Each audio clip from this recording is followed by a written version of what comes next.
Ces protocoles de coopération seront mis en œuvre dans le renforcement de capacités parlementaires et administratives, dans le développement de relations bilatérales, par des échanges d'expériences et d'informations sur des questions d'intérêt commun, échanges d'expériences en matière juridique et législative, en matière de contrôle parlementaire, d'administration parlementaire, de reportage parlementaire, des technologies de l'information, des coopérations avec la société civile, de communication parlementaire, protocole parlementaire, tout autre domaine relevant de la compétence de parties est fixé d'un commun accord, renforcement de la sécurité parlementaire et officiels congolais et belges lors de leurs visites réciproques.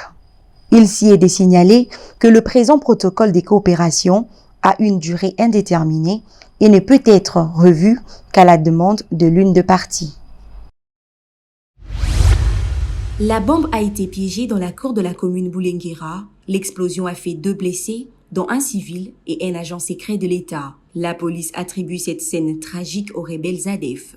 Selon le bourgmestre de la commune Boulenguera, le poseur de la bombe a placé l'engin explosif dans un sac avant de le déposer devant le bureau de l'ANER communal. Aujourd'hui vers 11h30, il y a les inciviques qui se sont introduits dans notre enceinte, donc précisément au bureau de l'ANER, là où ils ont abandonné un sac, et dans le sac, il y avait une bombe artisanale.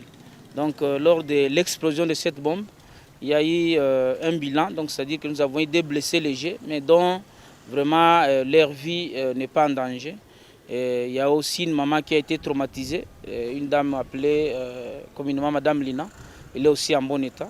Les bourgmestres de Boulenguera appellent les habitants de ces coins à la vigilance pendant cette période caractérisée par des menaces sécuritaires.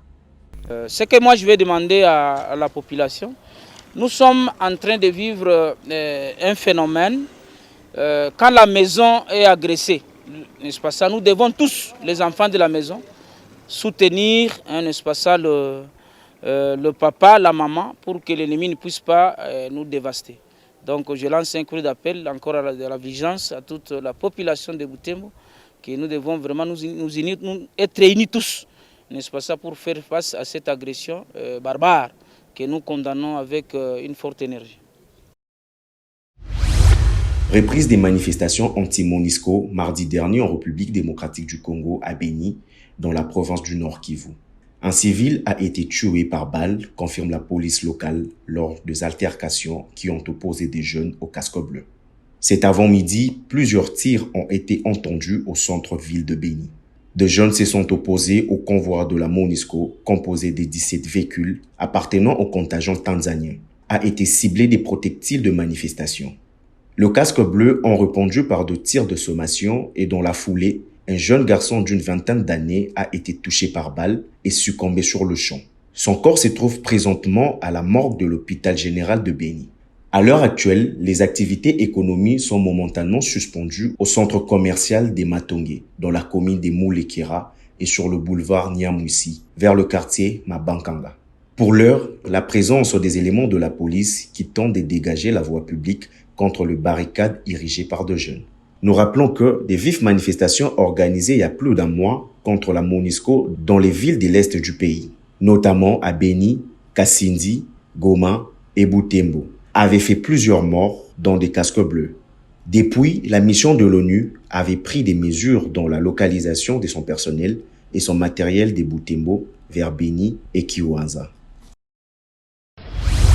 Malgré la construction de la grande artère Elengesa qui a soulagé tant soit peu les habitants des communes Giringiri, Makala et Kalamu dans la mobilité, il se remarque depuis un certain moment de sérieuses difficultés de circulation dans les tronçons compris entre Elengesa et les ponts Gunza situés entre la commune de Kalamu et Makala, où plusieurs caniveaux bouchés par les immondices fait déborder l'eau des rivières sur la chaussée. Cette situation d'inondation a interrompu la circulation normale des piétons, taxibus, bus, motos et autres engins qui empruntent cette voie routière. Conséquence, hausse des prix des transports, phénomène des mi-terrains et enfin, le transport au dos communément appelé Mukongo, fixé à 500 francs congolais. Les habitants de ces coins lancent un SOS. La population ne circulait pas comme ça avant que cette route ne soit construite. Depuis qu'on a construit cette dernière, on n'arrive pas à réhabiliter ces ponts. Que les autorités viennent reconstruire ces ponts pour nous permettre de vaquer librement à nos occupations. Voyez vous-même, nous arrivons dans nos lieux de travail en retard. On les avait votés pour nous aider, mais voilà ce que nous vivons. On ne parlera plus assez. Nous demandons de l'aide, que les autorités nous viennent en aide. Les pluies n'ont pas encore commencé. Alors, si elles venaient, on va mourir. Ces ponts vont se diviser en deux. Nous sommes à Makala vers Pongunza. On nous avait promis réhabiliter ces ponts depuis longtemps, mais jusque-là, sans succès. Ça nous dérange énormément. Que les gouvernements viennent le faire pour qu'on voit comment passer. Regardez vous-même, cette route est une principale. On ne peut pas l'oublier car elle va jusqu'à la place Victoire. Pour ce faire, les jeunes de ces zones se construisent un pont en vue de servir la population au passage, mais moyennant quelque chose. On a constaté que depuis que ce pont est dans cet état, les gouvernements n'aménagent aucun effort pour réhabiliter. C'est ainsi, nous les jeunes, nous avons fait un petit pont pour permettre les passages à la population moyennant 100 ou 200 francs. Mais la police vient nous brutaliser. Elle nous a ravi notre petit pont construit, on ne sait pas si c'est quoi. Qu'ils nous fassent un pont comme celui de Bongolo.